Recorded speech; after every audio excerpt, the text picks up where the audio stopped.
एक पशुपति व्रत होता है और वो व्रत ऐसा है कि उस व्रत को 5 सोमवार करना चाहिए, कोई से भी 5 सोमवार, जिसमें तुम्हारी मर्जी पड़े। ऐसा कौन सा काम है जो पशुपति व्रत से नहीं हो सकता? जब पशुपति अस्त्र मात्र भगवान राम के तरकश में रखे होने पर लंकाधिपति रावण के प्राण निकल सकते हैं, तो जीवन का वो कौन सा सुख है जो पशुपति व्रत से प्राप्त नहीं हो सकता? बस उसका नियम है, 5 सोमवार करो। बीच में अगर तुम्हारा कोई काम अड़ गया, रजोधर्म आ गया, कोई व्रत तुम्हारा पड़ गया, छठ पड़ गई, तीज पड़ गई, चतुर्थी पड़ गई, एकादशी पड़ गई, या तुम कोई व्रत करते हो वो उस दिन पड़ गया, तो उस व्रत को छोड़कर अगले व्रत को गिना जाता। सुबह पूजन की थाली लेकर मंदिर में जाते हैं, भगवान का अभिषेक पूजन करते हैं, थाली लेकर वापिस आ जाते हैं, उस थाली को अपने घर में रख लेते हैं, उसी थाली को शाम के समय फिर वापिस मंदिर में लेकर जाते हैं, उसमें 6 दिए रख कर ले जाते हैं घी के, प्रसाद एक कटोरे में जिसमें भी लग कर ले जाना है, 3 हिस्से मंदिर के अंदर उसके करे जाते हैं। दियों को मंदिर में जमीन पर नीचे रखा जाता है, 6 दियों को प्रसाद के 3 हिस्से कर दिए जाते हैं, शिव जी की पूजन कर दी जाती है, पूजन कर कर प्रसाद के 2 हिस्से मंदिर में रख दिए जाते हैं, जो कागज ले गए, दोने ले गए, पात्र ले गए, उसमें 2 हिस्से वहीं छोड़ दिए जाते हैं, 1 हिस्सा थाली में रख लिया जाता है, 5 दिए जो जलाए हैं वो वहीं रखे रहने दो, 1 दिया जमीन पर से वापिस उठा लो, जिसको जलाया नहीं है उसको थाली में रख लो, शंकर भगवान से प्रार्थना करो, बाबा आज मेरा पहला पशुपति व्रत है, भोलेनाथ आप स्वीकार करना, मेरे मन की कामना ये है बाबा जिसके कारण मैंने ये व्रत किया है।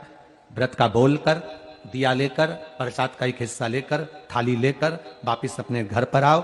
घर के दरवाजे में जब अंदर प्रवेश करो, सीधे हाथ की ओर बाहर घर के बैठ जाओ, घर की ओर मुख करो और सीधे हाथ की ओर बैठकर घर की ओर मुख कर कर वहीं पर 6ठे नंबर का जो दिया लेकर आई हो उसको जला लो, बाबा से यहाँ प्रार्थना कर लो, भोलेनाथ मेरा कार्य ये है, इसको सफल करना। घर में प्रवेश कर जाओ। भोजन करते समय सबसे पहले जो प्रसाद का 1 हिस्सा तुम मंदिर से लाई हो, पहले उसको भोजन के समय पर पहले उसको खाओ, इसके बाद फिर भोजन करो। अपने प्रसाद के हिस्से में से किसी को प्रसाद नहीं देना। प्रसाद भगवान के मंदिर में जब बनाकर लेकर जाओ, कढ़ैया में, भगोनी में उतना ही प्रसाद बनाना जितना प्रसाद मंदिर जाएगा। आप 1 कटोरा भरकर ले गए और थोड़ा सा कढ़ैया में छोड़ दिया तो आपका व्रत सफल नहीं हो पाएगा।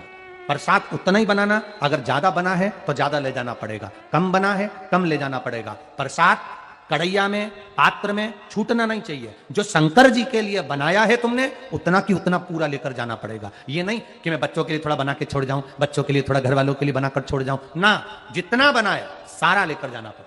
इसलिए उतना बनाओ जितना तुम्हें मंदिर में ले जाना। पात्र खाली होना चाहिए, तब उसको लेकर जाओ, 3 हिस्से करो, 2 हिस्से मंदिर में रखकर 1 हिस्सा लाओ।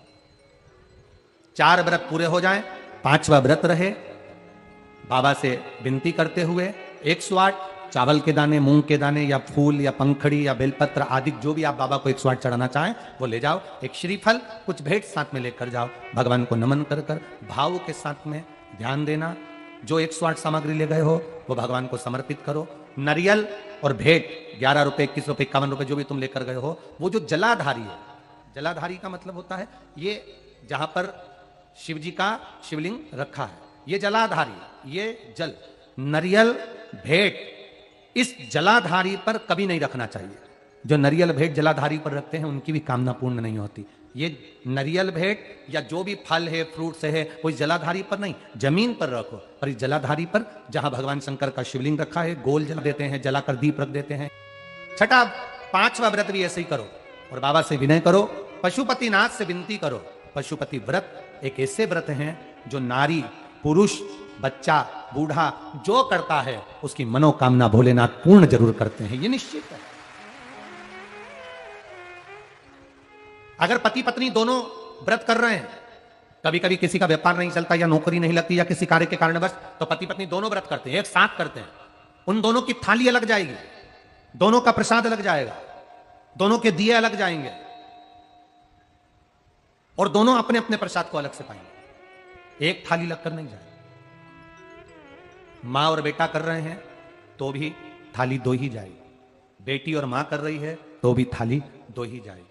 प्रसाद के हिस्से 2 थाली ले जाने का मतलब होता है प्रसाद जो बना कर लेकर गए हो उसके 3 हिस्से होना चाहिए। अगर माँ और बेटा एक ही थाली लेकर गए तो प्रसाद जो आएगा वो एक हिस्सा आएगा, एक हिस्सा वापस आएगा तो उसमें से 2 भाग फिर हो जाएंगे, तो उसका फल नहीं मिलता। इसलिए पूजन करने वाला अगर 2 व्रत कर रहे हैं, 3 व्रत कर रहे हैं, कोई घर के 3 लोग देवरानी जेठानी सब मिलकर व्रत कर, सबकी थाली अलग जाए, सास बहू कर रहे हैं उनकी थालियां अलग जाएंगी।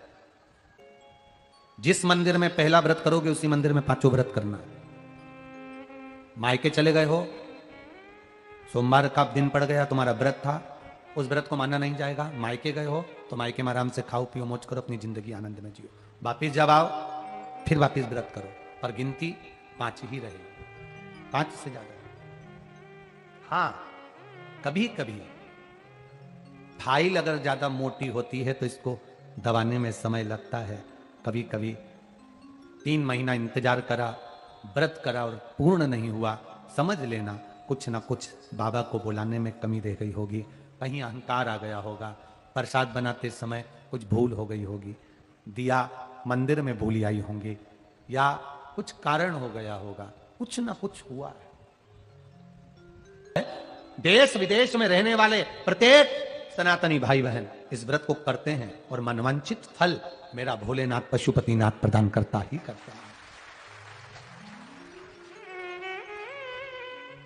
कई लोग उसको गुनगुनाते रहते हैं, जय पशुपतिनाथ हरे।